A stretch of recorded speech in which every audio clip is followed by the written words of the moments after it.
இப்பொழுது நாம் live டிவைன்ல book 2 பார்த்து கொண்டிருக்கின்றோம். சாப்டர் 14. அதன் தலைப்பு the origin and remedy of falsehood, error, wrong and evil. போன செஷன்ல பேராகிராஃப் 13 பார்த்தோம். இந்த செஷன்ல பேராகிராஃப் 14 அண்ட் 15 இது இரண்டும் பார்க்கலாம். தொடர்ச்சியின் பொருட்டு என்ன போன செஷன்ல பார்த்தோம் என்பதை சற்று நினைவு கூறலாம்.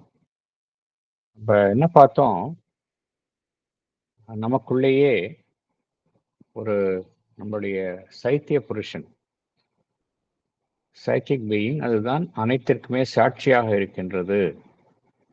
நம்முடைய மேற்புற உணர்வு நிலைக்கு பின்னால இது ஒரு மறைக்கப்பட்ட நிலையில் இருக்கின்றது அப்படிங்கிறது பார்த்தோம்.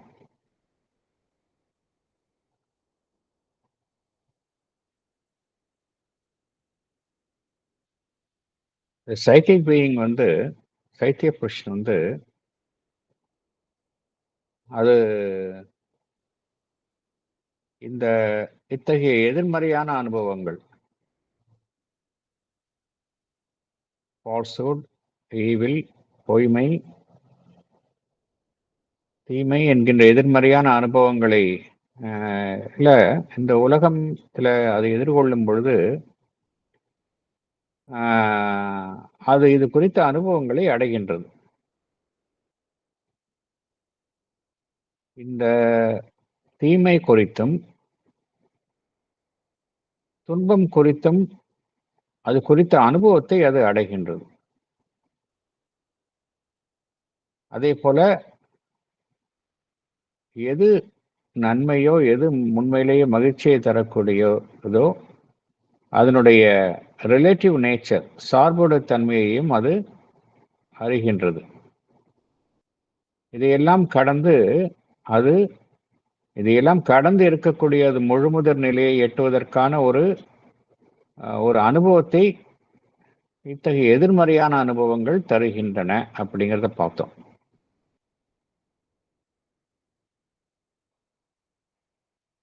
ஆன்மீக ரீதியாக பார்த்தோம் என்றால், இந்த நன்மை தீமை என்பது எதற்கு உதவுகின்றது என்றால், ஆன்மீக ரீதியாக நம்முடைய அந்த சுபாவத்தை அது மேலும் தூய்மைப்படுத்துவதற்கு உதவுகின்றது. அதன் மூலம் நாம் நன்மையை, எது உண்மை, எது நல்லதோ அதை நாடுகின்றோம், எது தீமையோ அதை நம்மிலிருந்து விலக்குகின்றோம். இது நம்மை தூய்மைப்படுத்துவதற்கு இத்தகைய ஒரு எதிர்மறையான அனுபவங்கள் உதவுகின்றன.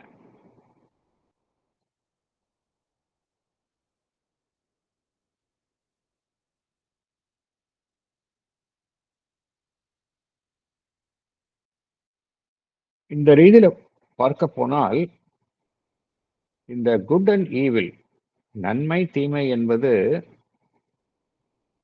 ஒரு ஆன்மீக தேவையாக இந்த பரிணாம வளர்ச்சியில் காணப்படுகின்றது. ஒரு spiritual necessity. Good and evil என்பது ஒரு ஸ்பிரிச்சுவல் நெசசிட்டி.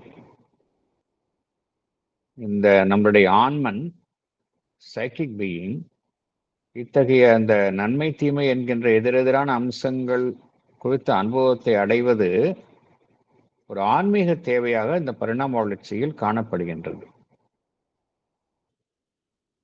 இது எதற்கு உதவுகின்றது என்றால், நம்முடைய ஜீவன் அறியாமையிலிருந்து அந்த இந்த ஒருமை, ஒரு தெய்வீக ஒருமை, டிவைன் யூனிட்டி, அது குறித்த உண்மையை எட்டுவதற்கு இது உதவுகின்றது. பரிணாம வளர்ச்சியில அது அந்த தெய்வீக உணர்வு நிலை, அந்த பரம உணர்வு நிலை, டிவைன் கான்சியஸ்னஸ், அது குறித்து பரிணாம வளர்ச்சியில் நாம் செல்வதற்கு ஒரு படிக்கட்டாக இத்தகைய எதிர்மறையான அனுபவங்கள் அமைகின்றன அப்படிங்கிறதையும் பார்த்தோம்.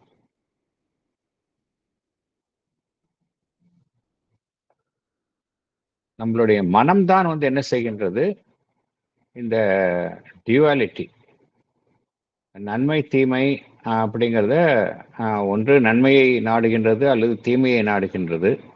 எந்த சூழ்நிலையில் அது இருக்கின்றதோ அதை பொறுத்து ஒன்றை நாடுகின்றது, மற்றொன்றை தவிர்க்கின்றது. ஆனால் நம்மளுடைய சைக்கிக் பீயிங் அதற்கு தெரியும் எது நன்மை எது தீமை என்பது. அது அந்த அந்த அந்த நுண்ணழிவு அதுக்கு உண்டு. டிஸ்டிங்ஷன், அந்த அந்த ரெண்டு பகுத்தறிந்து பார்க்கும் அந்த திறன் நம்மளுடைய சைக்கிக் பீயிங்க்கு உண்டு. சைக்கிக் பீயிங் எந்த ரீதியில் பார்க்கின்றது என்றால், ஒரு தார்மீக ரீதியில் அது எதையும் பார்ப்பதில்லை. நன்மையையும் தீமையையும் தார்மீக ரீதியில் பார்ப்பதில்லை. அது அதை கடந்த வேறொரு நிலையிலிருந்து எல்லா விஷயங்களையும் பார்க்கின்றது. பார்த்து எது உண்மையிலேயே ட்ரூ குட் அதைத்தான் நாடுகின்றது. ட்ரூத், குட் அண்ட் பியூட்டி எல்லாமே இந்த இறை அம்சங்கள் பொருந்திய அந்த இவைகளை நம்மளுடைய சைக்கிக் பீயிங் அது நாடுகின்றது. அதன் மூலமாகத்தான் அது வளர்கின்றது. அவ்வாறு இருக்கும் பொழுது எதிர்மறையான அனுபவங்களான அந்த பொய்மை, தீமை என்பது அந்த ஒட்டுமொத்த அனுபவத்தில் ஒரு தேவையான அனுபவங்களாகத்தான் காணப்படுகின்றது. இதை கடந்து ஆன்மீகத்தில் ஒருவர் முன்னேறுவதற்காகத்தான் இத்தகைய அனுபவங்கள் ஏற்படுகின்றன என்கின்ற ஒரு கருத்தையும் பகவான் கூறியிருந்தார்.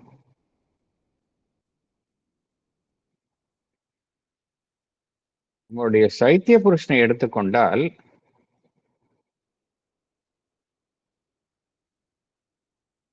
அது எப்பொழுதுமே அது எதனுடைய அம்சத்தை தாங்கியுள்ளதாக இருக்கின்றது என்றால், இந்த ஆனந்தம் என்கின்ற அம்சத்தை தான் அது எப்பொழுதுமே அடிப்படையாக தன்னுள் கொண்டதாக இருக்கின்றது. அது எல்லா அனுபவங்களையுமே பார்த்தோம் அப்படின்னா, இந்த ஆன்மனினுடைய மெய்ப்பொருளினுடைய படிப்படியான ஒரு வெளிப்பாடாகத்தான் அது பார்க்கின்றது. எல்லா அனுபவங்களையும், நல்ல அனுபவங்கள், தீமையான அனுபவங்கள் என்று மனதினால் எவையெல்லாம் வகைப்படுத்தப்படுகின்றதோ அவைகளை நம்முடைய ஆன்மன் எப்படி பார்க்கின்றது என்றால், அந்த மெய்ப்பொருளினுடைய படிப்படியான ஒரு வெளிப்பாடாகத்தான் பார்க்கின்றது. அதனுடைய ஒரு பகுதியாகத்தான் அது பார்க்கின்றது. Progressive manifestation of the spirit என்று பகவான் குறிப்பிடுகின்றார்.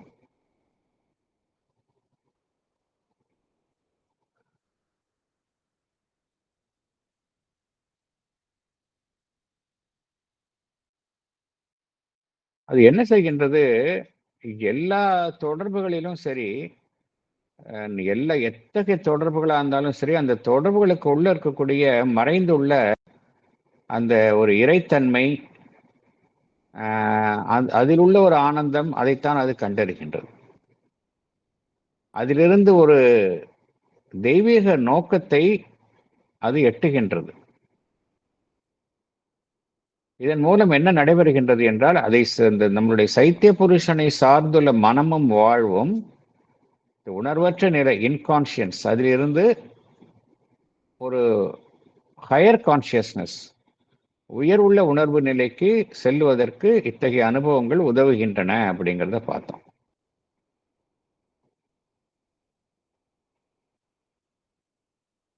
இத்தகைய அனுபவங்கள் மூலமாக இந்த சைத்திய புருஷன் என்ன செய்கின்றது,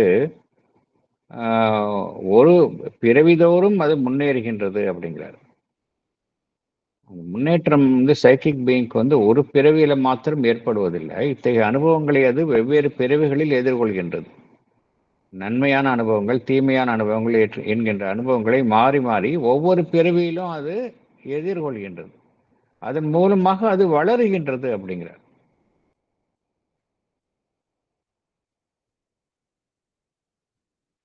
இது எப்படி நடைபெறுகின்றதால் இந்த சைத்திய புருஷனுடைய வளர்ச்சி என்பது எந்த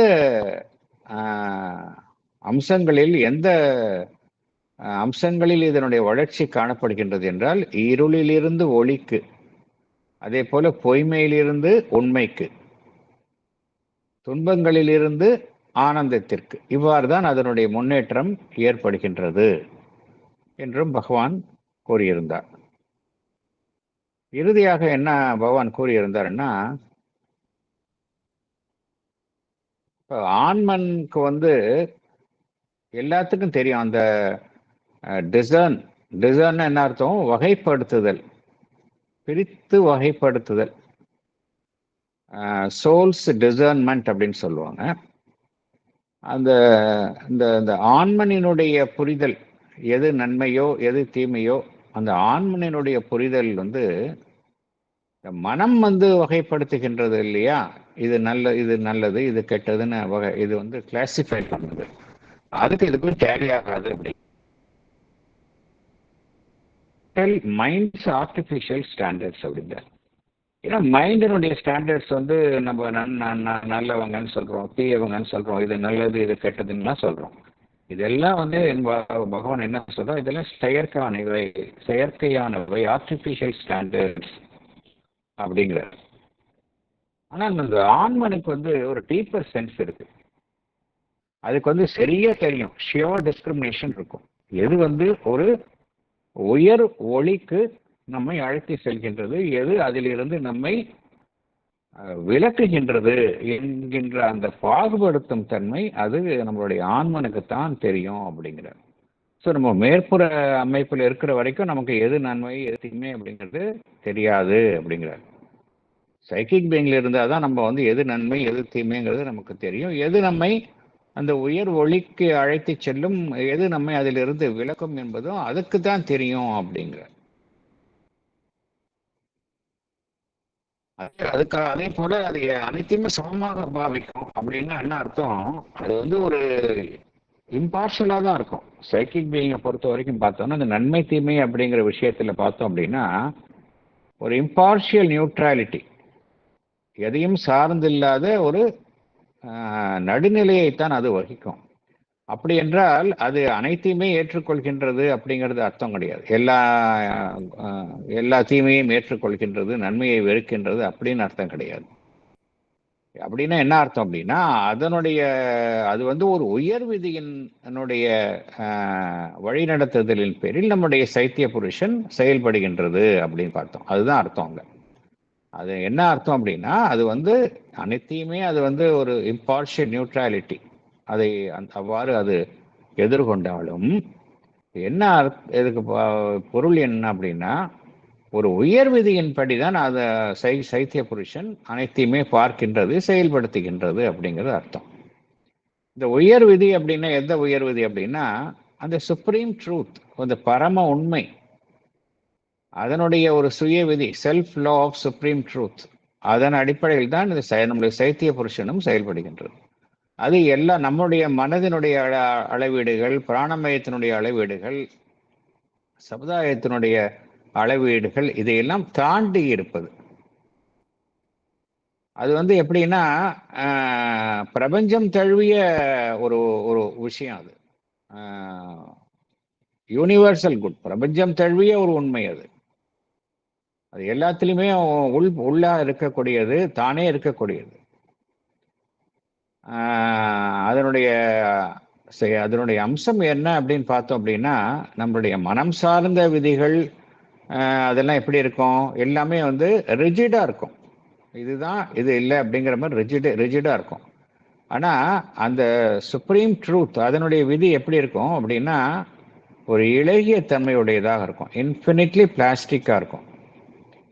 அந்த இன்ஃபினிட்டிக்கு பிளாஸ்டிக்கா இருக்கும் அப்படின்னா இளகிய தன்மையுடையதாக இருக்கும். அப்படின்னா அது எதனால் அவ்வாறு இருக்கின்றது என்றால் அந்த பரம்பொருள் சுப்ரீம் இன்ஃபினிட் அதனுடைய ஒரு ஒளி பொருந்திய உணர்வு நிலையை அது தன்னுள் கொண்டதாக இருக்கும். லியூமினஸ் கான்சியஸ்னஸ் அப்படிங்கிறார். அது அதை தன்னுள் கொண்டதாக இருப்பதனால தான் அது வந்து எப்படி இருக்கின்றது என்றால் இட் இஸ் இன்ஃபினிட்லி பிளாஸ்டிக் அப்படிங்கிறார். ஒரு இளகிய தன்மையுடையதாக அனைத்தையும் அது அரவணைத்து செல்லும் தன்மையுடையதாக இருக்கும்.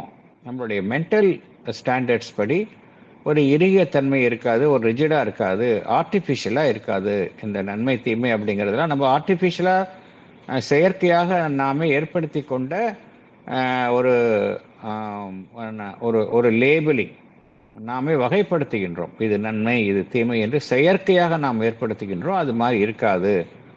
அது வந்து ஒரு உயர் விதியின்படி செயல்படும் என்று பகவான் குறிப்பிட்டார். இப்போ பேராகிராஃப் 14க்கு உள்ள போகலாம் நம்ம. Book 2, Chapter 14, The Origin and Remedy of Falsehood, Error, Wrong and Evil. Paragraph 14. If then evil and falsehood are natural products of the inconscience, automatic results of the evolution of life and mind from it, in the process as of the ignorance, we have to see how they arise, on what they depend for their existence, and what is the remedy or escape.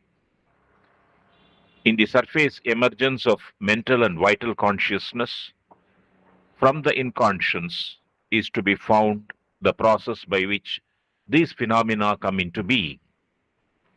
Here, there are two determining factors, and it is these that are the efficient cause of the simultaneous emergence of falsehood and evil. Explanation. We have seen that evil and falsehood are the natural products of the inconscience. They arise as a result of the evolution of life and mind from it in the processes of ignorance. We must see how they arise, on what they depend for their existence, and what is the remedy. There is surface emergence of the mental and vital consciousness from the inconscience. In this surface emergence, we must find the process by which evil and falsehood come into being. Here, there are two determining factors. They are the efficient cause of the simultaneous emergence of falsehood and evil. Thank you. ஒரு விஷயம் இங்க என்ன தெளிவாகின்றது என்றால், இந்த அடிப்படையாக எல்லாருக்குமே வரக்கூடிய மனதில் வரக்கூடிய கேள்வி என்னன்னா, எப்படி இந்த உலகத்துல வந்து தீமையும் பொய்மையும் எவ்வாறு தோன்றியது, ஏன் இருக்கணும், அதோடைய அவசியம்தான் என்ன, அது அப்படி இல்லாமல் இருந்தால் உலகம் நல்லா நன்றாக இருக்குமே, எதனால இருக்குது அப்படி இருக்குது அப்படிங்கிற கேள்வி எல்லாருக்கும் வருது. இந்த உலகம் வந்து ஈவில் அண்ட் ஃபால்ஸ்ஹுட் இல்லாமல் இருந்தால் நல்லா இருக்கும், எதனால அப்படி வருது, அது காரணம் என்ன அப்படிங்கிறத காரணத்தை நம்ம பார்க்க போனால், காரணம் எல்லாத்துக்குமே காரணம் நம்ம லைஃப் டிவைனில் வந்து பார்க்குறோம். சாப்டருக்கு சாப்டர் வந்து ஒரு மைய கருத்து தான் வந்து பார்த்தோம் அப்படின்னா எல்லாத்துக்குமே அடிப்படை காரணமாக இருக்கின்றது. என்ன காரணம் அப்படின்னா, நம்மளுடைய நாம் இருக்கக்கூடிய இந்த நிலை எப்படி அப்படின்னா, ஒரு உணர்வு நிலையினுடைய பரிணாம வளர்ச்சியினுடைய ஒரு இயக்கத்தில் நாம் இருக்கின்றோம். There is an evolution of consciousness. இதுதான் அடிப்படை உண்மை. இந்த தீம் தான் வந்து ரெக்கரண்டா இருக்கு, எல்லாத்துலயும் பார்க்குறோம் நம்ம. ஈவன் சாவித்திரியில கூட இதுதான் மைய கருத்தாக இருக்கின்றது. எல்லா பகவான் வந்து இந்த ப்ராசஸுக்கு தான் எல்லாத்தையுமே ட்ரேஸ் பண்றாரு. எல்லா நம்ம பார்க்கக்கூடிய புதிர்களுக்கெல்லாம் அது எங்க ட்ரேஸ் பண்ணி கொண்டு போறாருன்னா, இங்க இந்த ப்ராசஸ்ல தான் இருக்கு. இதற்கான கீ ஆன்சர் வந்து அங்கதான் கொண்டு போறாரு. மேட்டர்லேருந்து லைஃப் வருதுன்னு தெரியும், லைஃப்லேருந்து அடுத்த மைண்ட் வருதுன்னு தெரியும். ஸோ அடிப்படையில் நம்ம எங்கேருந்து அந்த ப்ராசஸ் எங்கே ஆரம்பிக்குது அப்படின்னா, மெட்டீரியல் லெவலில் நமக்கு எல்லோருக்குமே தெரியும் ஒரு உணர்வற்ற நிலை இருக்கின்றது அப்படிங்கிறது எல்லோருக்குமே தெரிஞ்ச விஷயம். இன்கான்ஷியன்ஸ், அந்த இடத்துல உணர்வற்ற நிலை அப்படிங்கிறது இருக்குன்னு தெரியும். இந்த ஈவில் அண்ட் ஃபால்ஸ்ஹுட் வந்து அதனுடைய ஒரு இயற்கையான விளைவுகள்.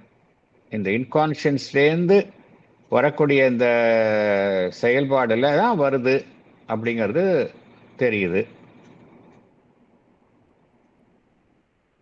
ஏன்னா நம்மளுடைய லைஃப் மேட்டர்லேருந்து தான் நம்மளுடைய வாழ்வு வருகின்றது, வாழ்விலிருந்து மைண்ட் வருகின்றது.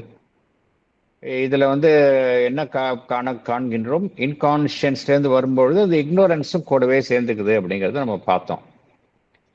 இக்னோரன்ஸை பற்றி நம்ம தரவாக பார்த்துருக்கோம், ஆரிஜின் ஆஃப் இக்னோரன்ஸ் பார்த்துருக்கோம், எல்லாமே நான் பார்த்துருக்கோம். பேசிஸ் ஆஃப் எப்படி எப்படி அந்த இக்னோரன்ஸ் எப்படி உருவாகுது, எதனால உருவாகி இருந்து அதெல்லாம் ரொம்ப தரவாக நம்மளுக்கு பார்த்துருக்கோம். இந்த இந்த இக்னோரன்ஸ் இன்கான்ஷியன்ஸ்னு ஒரு ஆஸ்பெக்ட் இருக்கு. இக்னோரன்ஸுங்கிறது அதுலேருந்து ஒரு அதனுடைய இணைந்த ஒரு அம்சமாக பார்க்கணும். இங்கே எப்படி இங்கே ஈவலும் ஃபால்ஸ்ஹுட்டும் உள்ள பூந்துக்குது அப்படிங்கிறது தான் நம்ம பார்க்கணும். ஏன்னா எதை நம்பி ஏதோ ஒன்றை நம்பித்தானே அது இருக்கணும். ஒரு விஷயம் இருக்கு அப்படின்னா அது வந்து எதையோ சார்ந்து தானே இருக்க முடியும். இப்போ ஈவில் அப்படி இருக்கு அப்படின்னா அந்த ஈவில செய்கிறோம் ஒருத்தர் இருக்கணும். ஒரு மனுஷன் இருந்தால் தானே ஈவில் அப்படி இருக்க முடியும். ஃபால்ஸ்ஹுட் அப்படி இருக்குன்னா ஃபால்ஸ்ஹுட்னு செய்கிற மனுஷன் இருக்கணும் ஒருத்தன், இல்லாட்டி அந்த இருக்க முடியாது. ஸோ எதை நம்பி இந்த ரெண்டு அம்சங்களும் இருக்கு அப்படிங்கிறத நம்ம பார்க்கணும் அப்படிங்கிறாரு. பார்க்கறது மாத்திரம் இல்லை, நம்ம எப்படி அதுலேருந்து தப்பிச்சுக்கிறது, இதுலேருந்து அதனுடைய பாதிப்புலேருந்து நம்ம தப்பிக்க வேண்டும், தப்பிப்பது என்பதையும் நம்ம பார்க்கணும் அப்படிங்கிறார். இந்த அடிப்படையில் இன்கான்ஷியன்ஸ் அப்படின்னு இருக்கு. அதுலேருந்து என்ன வருது? இன்கான்ஷியன்ஸ் அப்படிங்கிறது மேட்டர், மெட்டீரியல் லெவலில். அதுலேருந்து தான் அந்த வாழ்வு அப்படிங்கிற ஒரு ஒரு ஒரு ஒரு விதி, ஒரு பிரின்சிபல் வருது, லைஃப் ஃபார்ம்ஸ். அப்புறம் மைண்ட் அப்படிங்கிற ஒரு பிரின்சிபல் வருது, மனிதன் வருகின்றான்.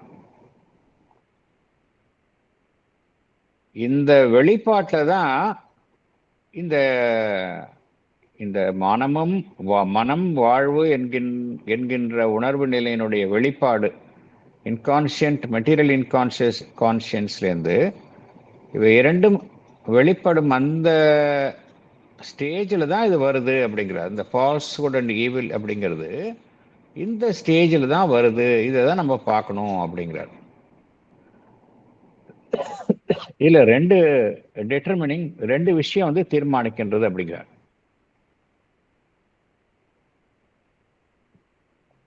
Two determining factors.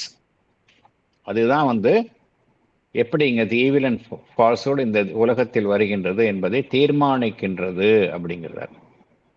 ரெண்டு அப்புறம் என்ன சொல்றாரு அப்படின்னா, பகவான் இங்கே ரொம்ப ஒரு முக்கியமான ஒரு சென்டென்ஸை சொல்றார். நான் மீண்டும் படிக்கின்றேன். Here there are two determining factors and it is these that are the efficient cause of the simultaneous emergence of falsehood and evil அப்படிங்கிறார். அப்படின்னா என்ன அர்த்தம்? ரெண்டும் ஒரு சேர வருது அப்படிங்கிறார். ஃபால்ஸ்ஹுட்டும் ஈவிலும் ஒரே சமயத்தில் வருது, ஒரு சேர வருது அப்படிங்கிறார். சிமில்டேனியஸ் எமர்ஜென்ஸ் அப்படிங்கிறார். இது ரெண்டும் இணைபிரியாம வருது அப்படிங்கிறார். இதுக்கு ரெண்டு விஷயம் வந்து காரணமாக இருக்கின்றது அப்படிங்கிறாரு. அது என்ன அப்படிங்கிறத பகவான் எக்ஸ்பிளைன் பண்றார். நம்ம அடுத்ததுக்கு போகலாம். First, there is an underlying, a still occult consciousness and power of inherent knowledge. And there is also an overlying layer of what might be called indeterminate or else ill-formed stuff of vital and physical consciousness. Through this obscure, difficult medium, the emerging mentality has to force its way and has to impose itself on it by a constructed and no longer an inherent knowledge, because this stuff is still full of nescience, heavily burdened and enveloped with the inconscience of matter.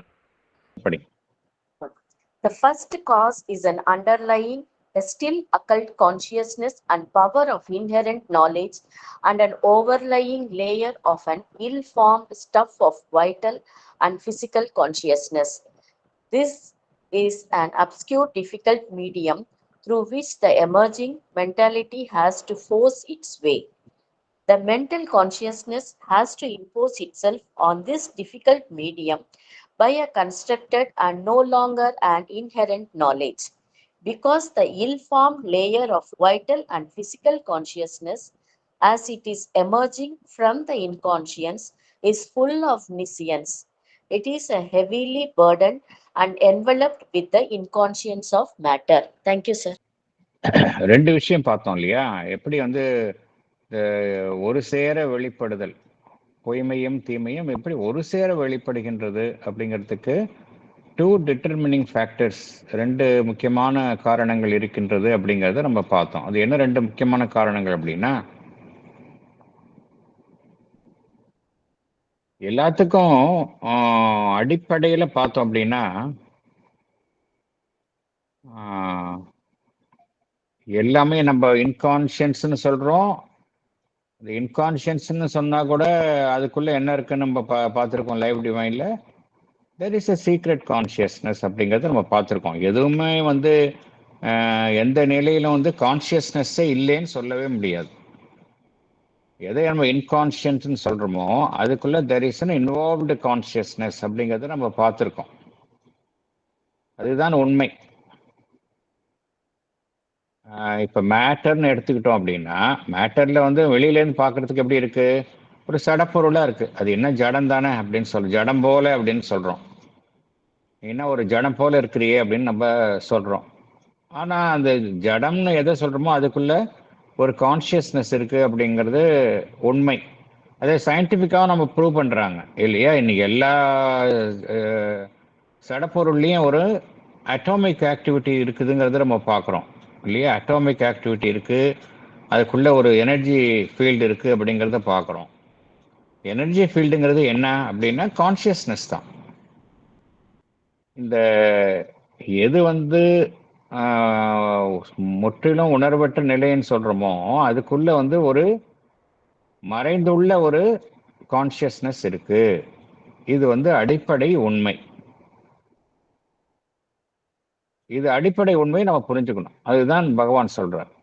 there is an underlying still occult consciousness and the power of inherent knowledge அப்படிங்கிறார். அடிப்படையில் எப்பொழுதுமே என்ன அர்த்தம்? எதுவுமே எல்லாமே சர்வம் பிரம்மங்கிற பேசிக் principle தான் உலகம் அமைந்துள்ளது.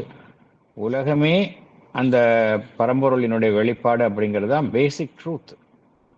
அப்படி பார்க்கும்பொழுது எந்த நிலையில உணர்வு நாலேஜ் இல்லாமல் இருக்க முடியும்? அந்த சச்சிதானந்தத்தினுடைய கான்சியஸ்னஸ் சித்து வந்து எந்த நிலையில இல்லாமல் இருக்க முடியும்?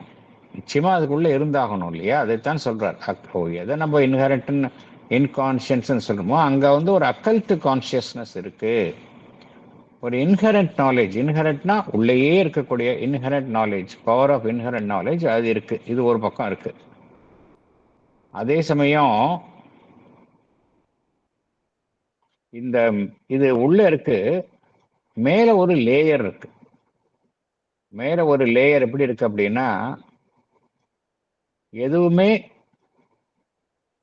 ஒரு அமைக்கப்படாத நிலையில இருக்குது. இல்ஃபார்ம்ட் அப்படிங்கிறார், இன்டிட்டர்மினேட் அப்படிங்கிறார். இன்டிட்டர்மினேட் அப்படிங்கிறது என்னங்கிறதையும் அதுக்கு ஒரு சாப்டரே பகவான் கொடுத்திருந்தார். இன்டிட்டர்மினேட்ஸ் அப்படி. இன்டிட்டர்மினேட்னு என்ன அர்த்தம்? எதுவும் வந்து அந்த இடத்துல தீர்மானமா அந்த இடத்துல எதுவும் உருவாகாத நிலை இல்லையா?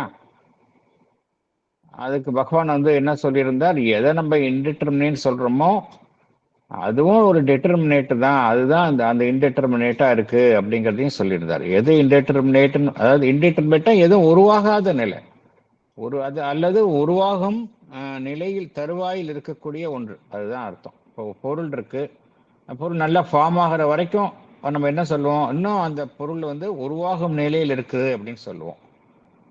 அதைத்தான் வந்து இன்டிட்டர்மினேட் அல்லது இல்ஃபார்ம்டு அப்படின்னு சொல்றோம்.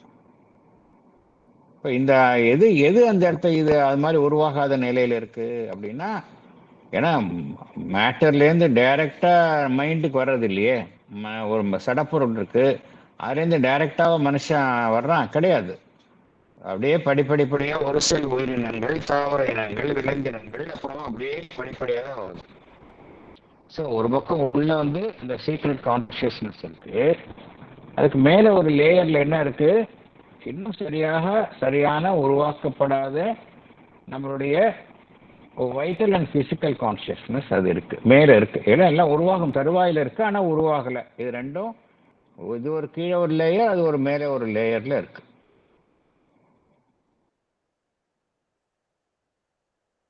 இந்த மேலே இருக்கக்கூடிய அந்த லேயர் எப்படி இருக்கு அப்படின்னா தெளிவற்ற ஒரு அமைப்பாக இருக்கின்றது. அப்ஸ்கியூர் டிஃபிகல்ட் மீடியம் அப்படிங்கிறது.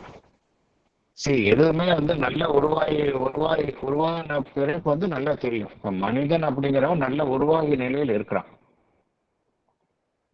ஆனா அந்த நிலையில என்ன நடைபெறுகின்றது என்றால் அந்த மனம் என்கின்ற விதி வந்து அப்பதான் அங்கேருந்து வெளிப்படுது. இமேஜிங் மென்டாலிட்டி மைண்ட் வந்து அங்கேருந்து வருது. அப்பதான் சடப்பொருள் வாழ்வு விலங்கு அங்க அந்த நிலையிலிருந்து மனம் என்கின்ற ஒரு அம்சம் அப்பதான் வெளிப்படுகின்றது. எப்படி வெளிப்படுது அது? ஏன்னா எல்லாமே சுத்தி பார்த்தோம் அப்படின்னா மேட்டர் இருக்குது, அப்புறம் வாழ்வு அப்படிங்கிற வாழ்வை கொண்ட அம்சங்கள் இருக்கு. அதுலேருந்து மனம் வந்து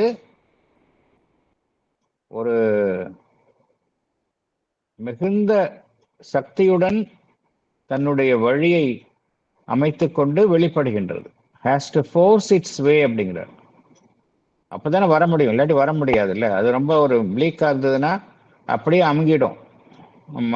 ஆனா அந்த இடத்துல அந்த தெளிவற்ற நிலையிலும் இருந்தாலும் கூட அந்த நிலையில மனம் அப்படிங்கிறது ஃபோர்ஸ் பண்ணி வெளியே வருது. மனம் என்கின்ற விதி. அப்பதான் மனுஷன் வர முடியும், இல்லாட்டி மனுஷன் வரவே முடியும். அப்படி வரல அப்படின்னா மனிதன் என்கின்ற அமைப்பே இந்த உலகத்துல உருவாயிருக்காது. மைண்ட் அப்படிங்கிற principal has to force its way and has to impose itself. தன்னை நல்ல வலுவாக தன்னை தீவிரமாக தன்னை அந்த இடத்துல வந்து ஸ்தாபித்துக் கொள்கின்றது. Impose it self. அந்த அந்த நிலையில அந்த இரண்டு கட்டானா இருக்கக்கூடிய அந்த நிலையில அது தன்னை ஸ்தாபித்துக் கொள்கின்றது. அவ்வாறு ஸ்தாபித்துக் கொள்ளும் பொழுது என்ன செய்கின்றது? எதன் அடிப்படையில அது தன்னுடைய ஒரு அறிவு எந்த அந்த அவ்வாறு தனக்குள்ளே அது கொண்டிருக்கக்கூடிய அந்த ஞானம் எப்படி இருக்கு அப்படின்னா மனம் வந்து தன்னை வலுவிக்க அந்த இடத்தில் தன்னை நிலைநிறுத்திக் கொள்ளும் பொழுது என்ன செய்கின்றது? எதன் அடிப்படையில் அது எவ்வாறு செய்கின்றது என்றால் by a constructed and no longer an inherent knowledge.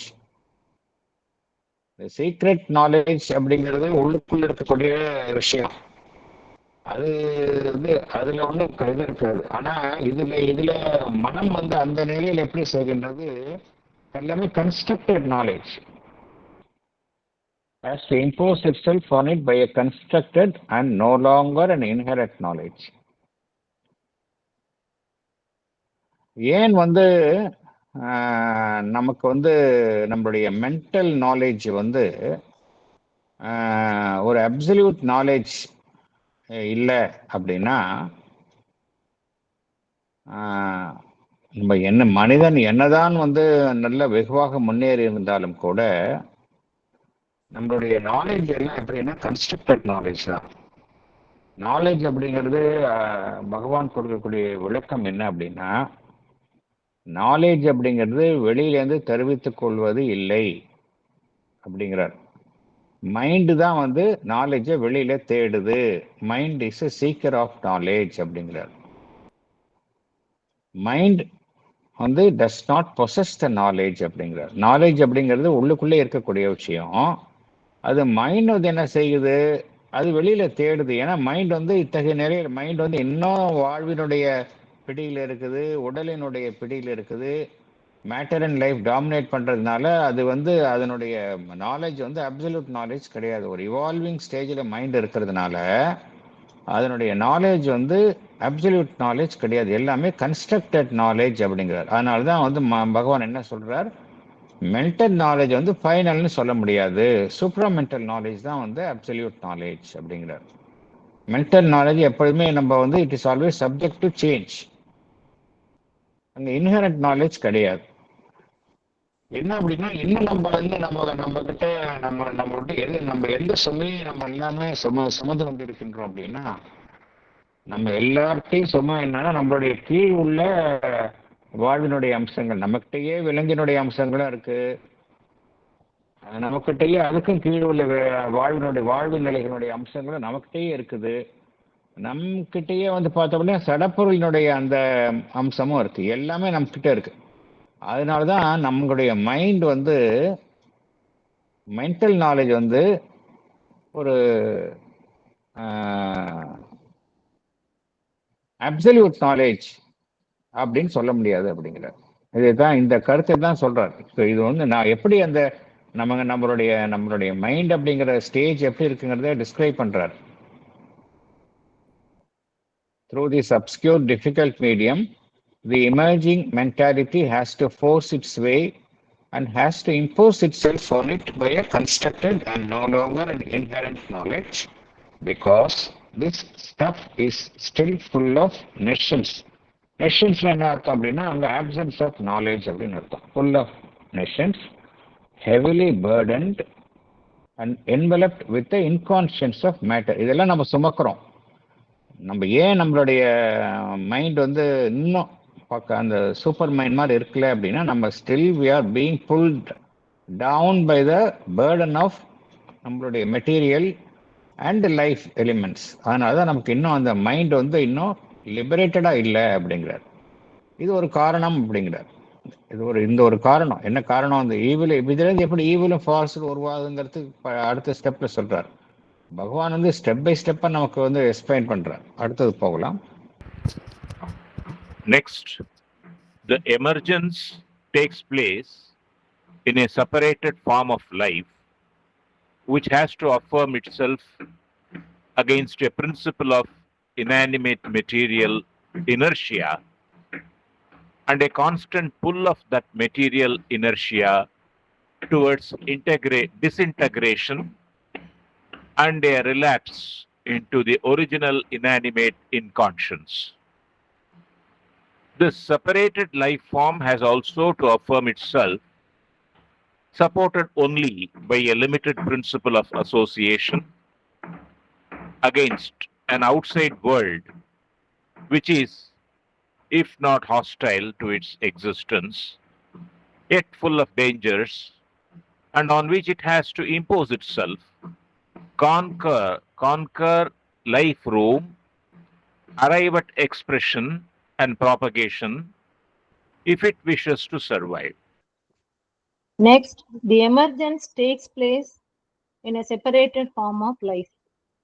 The life form has to affirm itself against a principle of inanimate material inertia, because there is a constant pull on the emerging life by that material inertia towards disintegration and relapse into the original inanimate inconscience. This separated life form has to affirm itself with the support of a limited principle of association against the outside world.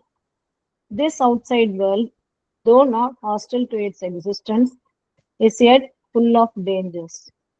The life form has to impose itself on this outside world to conquer life room, to arrive at expression and propagation in order to survive. Thank you. இதைத்தான் வந்து நம்ம டார்வினின் இதில் வந்து என்ன சொல்கிறாங்க, survival of the fittest அப்படின்னு நம்ம பார்த்தோம். எல்லா லைஃப் ஃபார்ம்ஸும் எல்லா உயிர் வாழும் இனங்களும் போராடித்தான் தங்களுடைய ஸ்பீசிஸை வந்து நிலைநிறுத்தி இது எல்லாத்தையும் எகென்ஸ்டாக போராட வேண்டியிருக்கு இல்லையா? எஸ்பெஷலி லோவர் ஃபார்ம்ஸில் பார்த்தோம் அப்படின்னா எல்லாத்துக்கும் எதிராக வந்து போராடித்தான் வந்து அது தன்னுடைய ஸ்பீசிஸ் தன்னுடைய இனத்தை வந்து அது மேலும் மேலும் மேலும் மேலும் அது ஒரு வளர்ச்சி பாதையில் செல்கின்றது.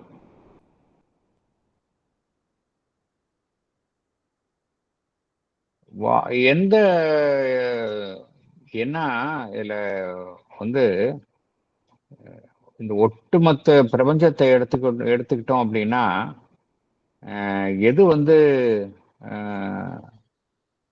மேலோங்கி இருக்கின்றது, எந்த தன்மை மேலோங்கி இருக்கின்றது அப்படின்னா எதனுடைய விதி மேலோங்கி இருக்கு அப்படின்னா இந்த மெட்டீரியல் பிரின்சிபல் சடப்பொருளுடைய விதி தான் இங்கே மேலோங்கி இருக்கின்றது.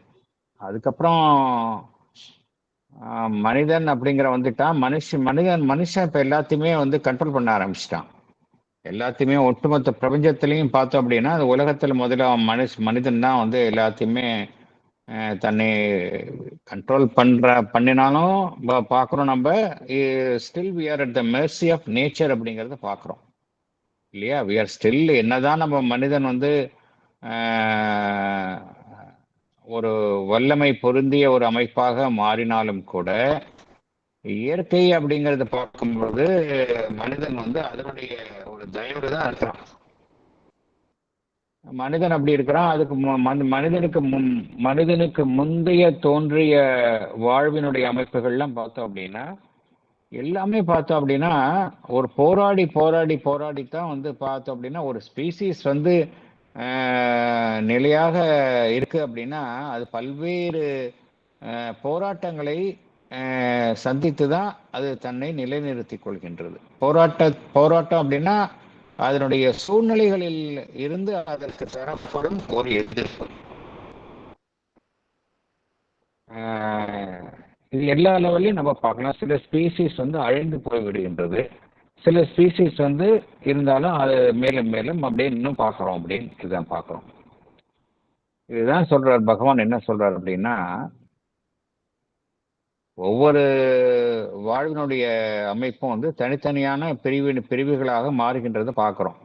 தாவர இனங்களில் பல்வேறு இனங்களை பார்க்குறோம், அப்புறம் பூச்சி இனங்கள், அப்புறம் ஊர்வனை பார்க்குறோம், பரப்பனை பார்க்குறோம், விலங்கினங்கள், எல்லாமே செப்பரேட்டட் ஃபார்ம் ஆஃப் லைஃப்பை பார்க்குறோம்.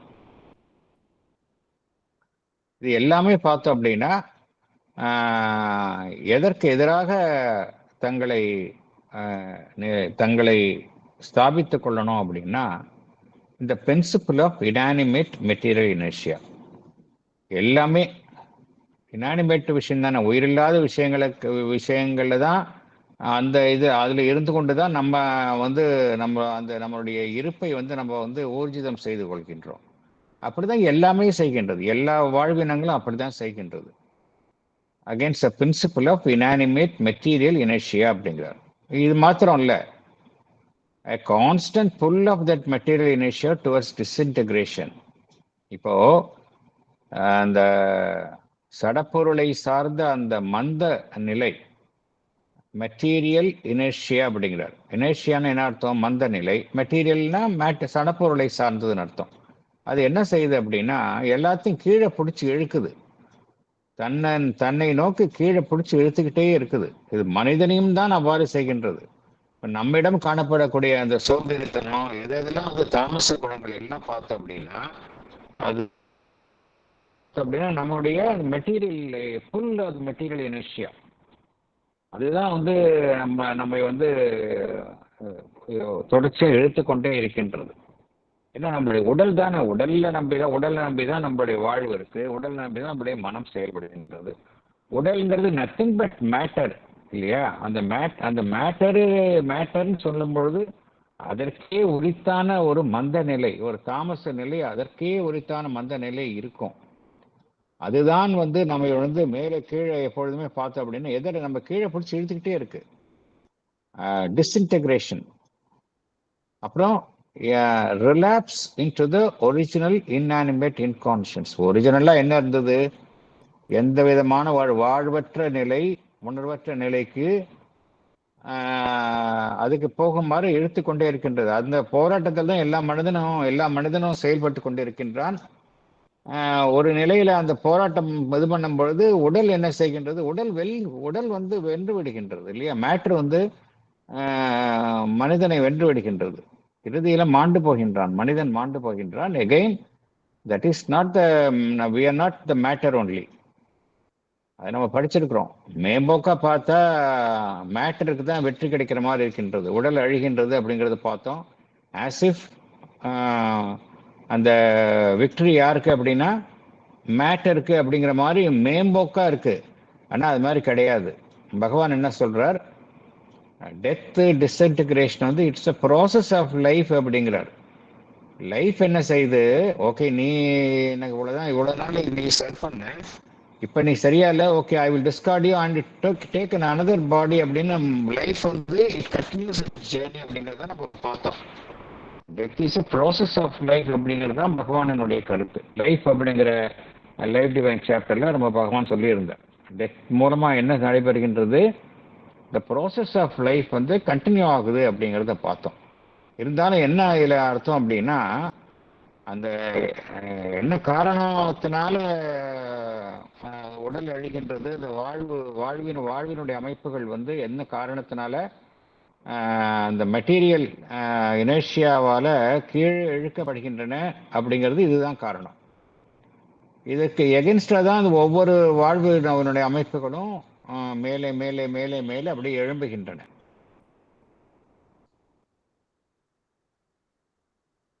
இப்போ அப்படியும் பண்ணாலும் கூட ஒரு விஷயம், பெரிய ஃபேக்டர் என்ன அப்படின்னா, ஒன்று இந்த மெட்டீரியல் இன்கான்ஷியன்ஸ், இதற்கு எதிராக போராடணும். ரெண்டாவது இந்த என்வைரன்மெண்ட், அதற்கு எதிராகவும் போராடணும். ஃபார் எக்ஸாம்பிள் ஒரு விலங்கினம் எடுத்துக்கலாம், இல்லை விலங்கினத்திலே வெவ்வேறு படிநிலைகளை பார்க்கணும்.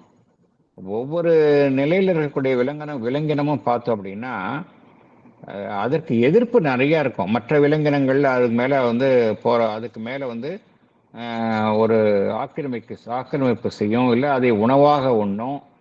இதனால இதற்கு எதிராகவும் போராட வேண்டியிருக்கு. இப்போ மனிதனையே எடுத்துக்கொண்டால் நாமளும் பார்த்தோம் அப்படின்னா நம்மை சுற்றியுள்ள அந்த சூழ்நிலைகளின் மூலமாகவும் நமக்கு பாதிப்பு வருகின்றது. அதற்கு எதிராகவும் போராட வேண்டும். நம்ம எவ்வளவோ விஷயங்கள் எதிராக நம்ம வந்து போராட வேண்டியிருக்கு. வெளியில என்வைரன்மெண்ட்லேருந்து நமக்கு வரக்கூடிய பாதிப்புகள் வந்து கண்ணுக்கு தெரிஞ்ச பாதிப்புகள், கண்ணுக்கு தெரியாத பாதிப்புகள், இன்விசிபிளாகவும் நமக்கு we are attacked by cosmic forces. விசிபிளாகவும் பார்த்தோம் அப்படின்னா எவ்வளோ விஷயங்கள்னால நம்மளுடைய எக்ஸிஸ்டன்ஸுக்கு த்ரெட்டனிங்காக என்வைரன்மெண்ட்லேருந்து ஒவ்வொரு மனிதனும் எதிர்கொள்ள வேண்டியிருக்கு. ஸோ இது ரெண்டாவது விஷயம். ஒன்று, நமக்குள்ளே இருக்கக்கூடிய மெட்டீரியல் பிரின்சிபிள்ஸ் கீழே பிடிச்சி இருக்குது. ரெண்டாவது, நம்ம சுற்றி இருக்கக்கூடிய நம்முடைய சூழ்நிலையும் பார்த்தோம் அப்படின்னா நமக்கு ஆதரவாக இல்லை. அதற்கு எதிராகத்தான் நாம் போராடி நம்மளுடைய இருப்பை வந்து ஊர்ஜிதம் செய்து கொள்ள வேண்டிய ஒரு நிலையில ஒவ்வொரு வாழ்வினுடைய அமைப்பும் அவ்வாறு தான் இருக்கின்றது. எல்லா நிலையிலும் அப்படிதான் இருக்கு அப்படிங்கிறார்.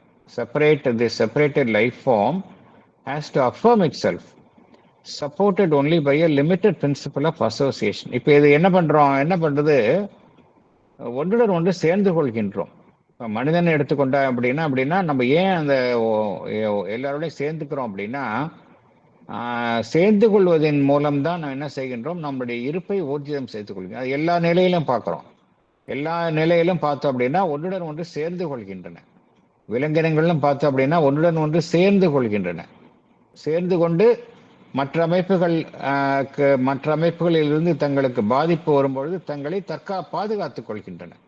அதைத்தான் வந்து சொல்றாரு லிமிட்டட் பிரின்சிபல் ஆஃப் அசோசியேஷன் அப்படிங்கிற. Association against an outside world, வெளி உலகத்திற்கு எகெயின்ஸ்டா நம்ம வந்து ஒரு அமைப்பாக இருந்து கொண்டு நம்மை பாதுகாத்துக் கொள்கின்றோம். அந்த அவுட் சைட் வேர்ல்டு எப்படி இருக்கு அப்படிங்கிறார் பகவான். என்ன சொல்றாரு அப்படின்னா, ஒவ்வொரு வாழ்வினுடைய அமைப்புக்கும் அதாவது அதற்கு எதிர்ப்பு தெரிவிக்காவிட்டாலும் கூட ஆபத்துகள் நிறைந்ததாக இருக்கின்றது அப்படிங்கிறார். If not hostile to it's existence yet full of dangers அப்படிங்கிறார். அதனால அத்தகைய அமைப்புகள் எதிராக இது தன்னை வலுவாக நிறுத்தி கொள்ளணும். It has to impose it self. Impose என்ன அர்த்தம், ஃபோர்ஸ்ஃபுல்லாக நம்ம அந்த இடத்துல நம்மை வலுக்கட்டாயமாக வலுவாக நம்மை ஊன்றி அந்த இடத்துல வந்து நம்மை வந்து நிலைநிறுத்திக் கொள்வது, அதுதான் impose it self. Conquer life room, நம்ம இருப்பதற்கான அந்த இடத்தை வந்து நம்ம வந்து அதை வந்து போராடித்தான் நம்ம பெறுகின்றோம். ஒவ்வொரு மனிதனும் சரி, எல்லா வாழ்வினங்களும் நம்மளுடைய இருப்பதற்கான நம்மளுடைய அந்த இருப்பிடத்தை போராடித்தான் நாம் எட்டுகின்றோம். Conquer life room. அது மனிதன் என்ற நிலையில கம்மியா இருக்கும், மற்ற வாழ்வினங்கள்ல இன்னும் ஜாஸ்தியா இருக்கும். இந்த அந்த காங்கரிங், அந்த போராட்டம் வந்து மற்ற வாழ்வு நிலைகள்ல இன்னும் அதிகமா இருக்கும். மனிதன் என்கின்ற நிலையில அவன் மனம் என்கின்ற இது வளர்ச்சி அடைந்தனால அவனுக்கு அந்த போராட்டம் கம்மியா இருக்கு. ஆனா இருந்தாலும் போராட்டம் என்பது இருக்கின்றது உண்மை. Conquer life room, arrive at expression and propagation, நம்ம அந்த இனத்தை விருத்தி செய்து கொள்வது, நம்மை வெளிப்படுத்திக் கொள்வது, expression and propagation if it wishes to serve. இதெல்லாம் வந்து ஒவ்வொரு வாழ்வினுடைய அமைப்புகளுக்கும் இது இது இது வந்து ஒரு எசென்சியல் ஃபீச்சர்ஸா ஆயிடுது. அதனுடைய இருப்பு அப்படின்னா இதெல்லாம் இப்படிதான் போராட்டங்கள், material against material principle, against environment, இதுக்கு போராடித்தான் அது தன்னை நிலைநிறுத்திக் கொள்ள வேண்டி இருக்கின்றது. ஸோ இந்த நிலையில எப்படி ஃபால்ஸ்ஹுட் அண்ட் ஈவில் வருது, அதுதான் இங்க சொல்ல வர்றாரு. இப்படிலாம் இருக்கு, எப்படி இங்க ஃபால்ஸ்ஹுட் அண்ட் ஈவில் எப்படி வருது அப்படிங்கறத இப்ப சொல்றாரு, அடுத்தது சொல்றாரு. The result of an emergence of consciousness in these conditions is the growth of a self-affirming, vital and physical individual, a construction of nature of life and matter with a concealed psychic or spiritual true individual behind it, for which nature is creating this outward means of expression. As mentality increases, this vital and material individual takes the more developed form of a constantly self-affirming mental, vital and physical ego. Our surface consciousness and type of existence, our natural being, has developed its present character under the compulsion of these two initial and basic facts of the evolutionary emergence. As a result of an emergence of consciousness in these conditions, we find the growth of a self-affirming, vital and physical individual. It is a construction of nature of life and matter with a concealed psychic or spiritual true individual behind it. The vital and physical individual is created by nature as outward means of expression for the concealed psychic true individual. As mentality increases, this vital and physical individual takes a more developed form. This more developed individual takes the form of a constantly self-affirming mental, vital and physical ego. Our surface consciousness and our natural being has developed its present character under the compulsion of these two initial and basic facts of the evolutionary emergence. 1.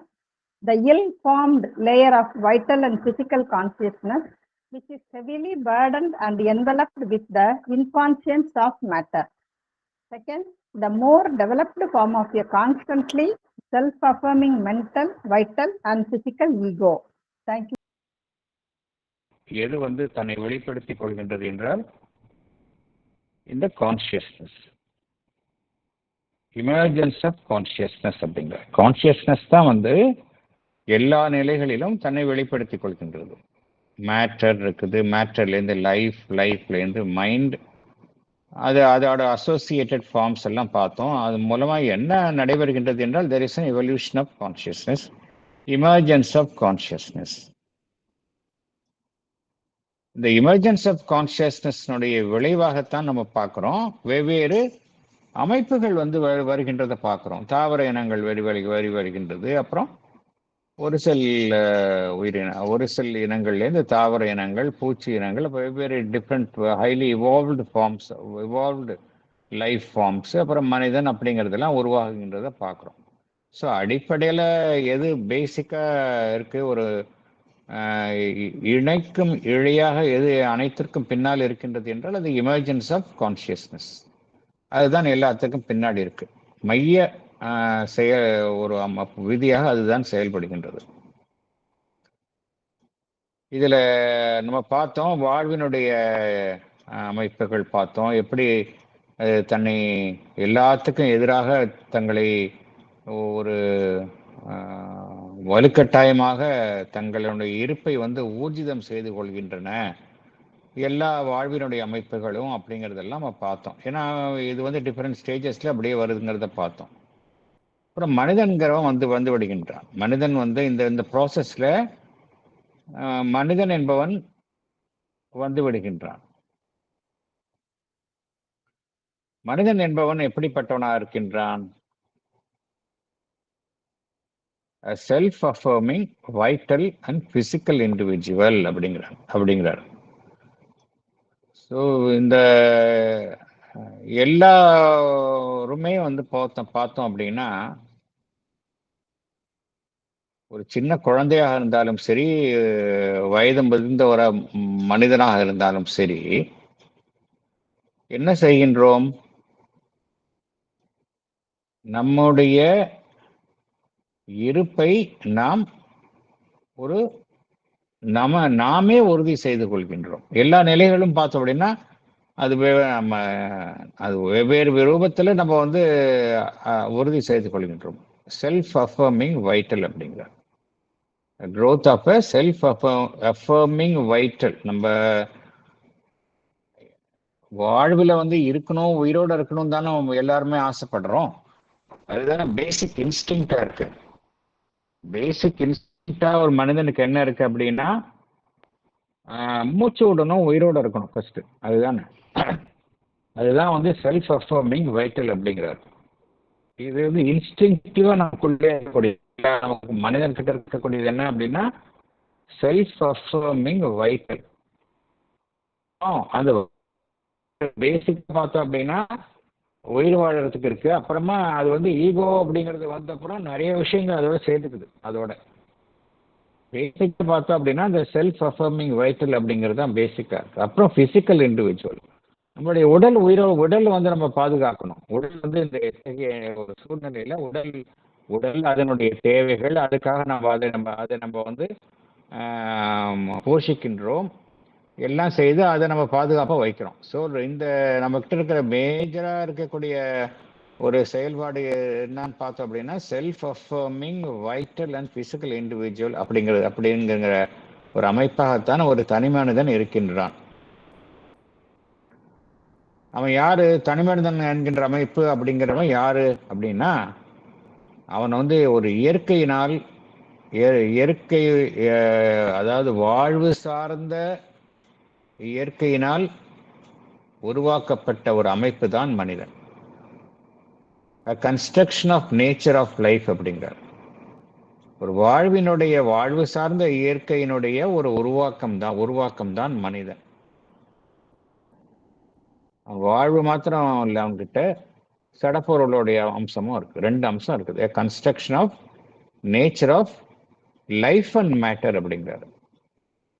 மனுஷன் அப்படின்னு எடுத்துக்கிட்டா என்ன இருக்கு? மூச்சு விடுறோம், life இருக்குது, பாடி இருக்கு, matter இருக்கு. 2 சேர்த்து தானே மனிதன் அப்படிங்கிறது ஆகிறோம். அதனாலதான் சொல்றாரு construction of nature of life and matter அப்படிங்கிறாரு. இப்போ நம்ம வந்து வெறும் வாழ்வு சடப்பொருள் அதுதான் அப்படின்னு நினைச்சிட்டு இருக்கோம். எல்லாரும் அப்படிதான் நினைச்சிட்டு இருக்காங்க. எல்லாம் சாதாரண மனிதனை எடுத்துக்கொண்டால், நான் ஒரு மனிதன், என்னுடைய உடல் இதுதான் நான் அப்படின்னு நினைத்து கொண்டிருக்கின்றேன். நான் வந்து வாழ்வினுடைய இயக்கங்கள் இருக்கிறதுனால நான் ஒரு வாழும் மனிதனாக என்னை நான் நினைத்துக் கொள்கின்றேன். வாழ்வினுடைய இயக்கங்கள், மூச்சு விடுதல், அதனுடைய இயக்கங்கள்னால நம்ம என்ன நினைச்சிட்டு இருக்கோம்? ஐ எம் அலைவ் அப்படின்னு சொல்றோம். ஸோ 2 விஷயம் இருக்கு நம்ம கிட்ட. Construction of nature of life and matter 2 இருக்குது. ஆனா அது மாத்திரம் இல்லை. மேற்புறத்துல அது மாதிரி இருக்கிற மாதிரி தான் தோற்றம் அளிக்கின்றது. அதுக்குள்ள என்ன இருக்கு அப்படின்னா ஏதோ ஒன்று மறைந்து இருக்கின்றது. அதுதான் வந்து concealed psychic or spiritual true individual behind it அப்படிங்கிறார். எது ட்ரூ இண்டிவிஜுவல் அப்படின்னா, நம்ம மேல்புறத்துல நம்ம நினைச்சிட்டு இருக்கிறது எல்லாமே சர்ஃபேஸ் இண்டிவிஜுவல் தான். நம்ம கண்ணாடி முன்னாடி நம்ம பார்க்குறோம் அப்படின்னா that is not the true individual. அதே போல இன்னொருத்தரை நம்ம பார்க்குறோம். we are not saying the true individual. ஏதோ ஒரு ஃபார்மை தான் பார்க்குறோம். ஆனா அதுக்கு பின்னாடி என்ன இருக்கு அப்படிங்கிறார் பகவான். எது மறைந்து உள்ளது அப்படிங்கிறாருன்னா concealed psychic or spiritual true individual behind it அப்படிங்கிறார். லைஃப் அண்ட் மேட்டருக்கு பின்னாடி எது இருக்கு அப்படின்னா psychic or spiritual true individual behind it அப்படிங்கிறார். அது இன்னொரு முக்கியமான சென்டென்ஸையும் பகவான் சொல்றார். அதுதான் இங்க முக்கியம். For which nature is creating this outward means of expression அப்படிங்கிறார். எதுக்காக இந்த வாழ்வு, இந்த சடப்பொருளினான உடம்பு என்கின்ற ஒரு வெளிப்பாட்டை இயற்கை எதற்காக உருவாக்கியுள்ளது என்றால், உள்ள இருக்கக்கூடிய மறைந்திருக்கக்கூடிய அந்த சைத்திய புருஷனுக்காகவும் அந்த ஆன்மனுக்காகவும், அது அந்த ட்ரூ இண்டிவிஜுவல், அதற்காக உருவாக்கப்பட்டது தான் இந்த வெளிப்புறத்தில் காணக்கூடிய வாழ்வினுடைய அமைப்பும் சடப்பொருளினான உடம்பும் எதற்காக உருவாக்கப்பட்டுள்ளது என்றால் உள்ள இருக்கக்கூடிய அந்த ஆன்மனுக்காகத்தான் என்கின்ற ஒரு கருத்தை இங்கே பகவான் கோருகின்றார். இது ஒரு ஃபேக்ட், இட் இஸ் அ பேசிக் ஃபேக்டா சொல்றாரு இது. அப்புறம் என்ன ஆயிடுது அப்படின்னா, திஸ் இஸ் அ ஃபேக்ட். இதோட நின்று இது ஒரு ஐடியல் சுச்சுவேஷன்ல சொல்றார். இந்த நிலையிலே நின்று விடுவதில்லை மனிதன் என்ன ஆயிடுது அப்படின்னா, மைண்ட் வளர ஆரம்பிச்சிருது மனுஷனுக்கு. மைண்ட் மாத்திரம் வளர்றது இல்லை, அவனுடைய பிராணமயம் அவனுடைய ஆசைகள், அவனுடைய கோபதாபங்கள், உணர்ச்சிகள், இதையெல்லாம் கொண்ட அவனுடைய அமைப்பு வைட்டல், அவனுடைய மனம், இதெல்லாம் நன்றாக வளர ஆரம்பிச்சு விடுது. நல்ல உடலும் அவனிடம் வளர்கின்றது. ஸோ அப்படிப்பட்ட மனிதன் எப்படி இருக்கிறான்? ஒரு நல்ல நன்கு மனதளவில் வளர்ச்சி அடைந்த மனிதனாகவும், நல்ல பிராணமயம், அவனுடைய பிராணமயத்தையும் உடலையும் கொண்ட மனிதனாகவும் ஒரு மனிதன் காணப்படுகின்றான்.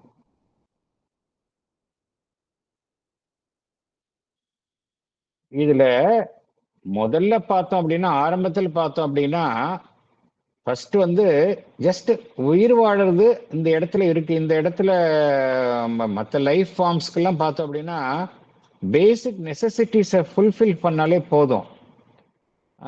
உணவு, உள்ள ஆகாரம், இருக்கிறதுக்கு இடம், இது இருந்தாலே போதும். எதுக்காகனா அதெல்லாம் basic necessities of life to affirm its presence இந்த பூமியில அது இருக்கிறதுக்கான பேசிக் நெசசிட்டிஸ். இதுக்கு தான் எல்லாமே போராடுகின்றன. இது ஃபுல்ஃபில் ஆயிடுச்சு அப்படின்னா அதுவே பெரிய விஷயம் அதுங்களுக்கு. மனுஷனுக்கும் ஆரம்பத்தில் அப்படிதான் இருக்கு. பட் அவன் அதோட நின்று விடுவது இல்லை. அவன் மைண்டு வளருது, பிராணமயம் வளருது, உடல் வளருது, பேசிக் நெசசிட்டிஸ் அதெல்லாம் அவன் பெற்றுக்கொள்கின்றான். ஆனால் அத்துடன் ஒரு மனிதன் நின்று விடுவது இல்லை. அதுதான் இங்க சொல்றார்.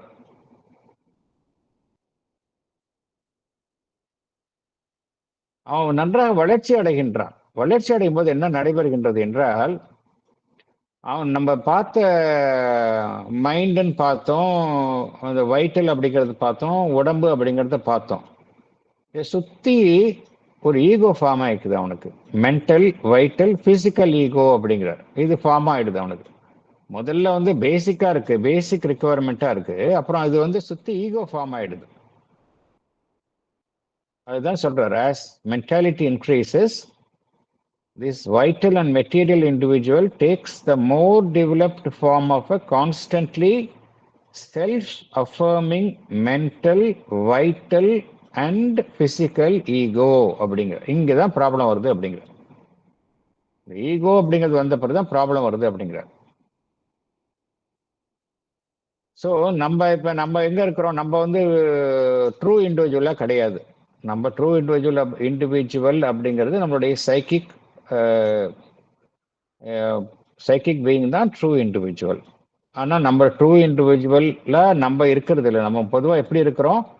நம்ம சர்ஃபேஸ் கான்சியஸ்னஸ் தான் இருக்கோம். We live on our surface. So இந்த சர்ஃபேஸ் கான்சியஸ்னஸ்ல ஒரு மனுஷன் எப்படி இருக்கானோ அதை வச்சு தான் நம்ம சொல்றோம், அவன் இப்படிப்பட்டவன், இத்தகைய மனிதனாக இருக்கின்றான், இத்தகைய பர்சனாலிட்டி, ஆளுமையை கொண்டவனாக இருக்கின்றான். எல்லாம் டிசைட் பண்றது ஒரு மனிதனுடைய சர்ஃபேஸ் கான்சியஸ்னஸ் வச்சு தான் நம்ம எல்லாம் சொல்றோம். அதை தான் இங்க பகவான் சொல்றார். அவர் surface consciousness and type of existence, அவர் natural being has developed its present character. நம்ம எப்படி உருவாகி இருக்கிறோம், நம்ம எத்தகைய மனிதனாக இருக்கின்றோம் என்பது இந்த ரெண்டு விஷயத்தினுடைய ஒரு உந்துதல்கள், and the compulsion of these two initial and basic facts of evolutionary emergence அப்படிங்கிறார். இதுதான் இந்த பேராகிராஃபினுடைய கிரக்ஸ். என்ன சொல்றாரு அவரு?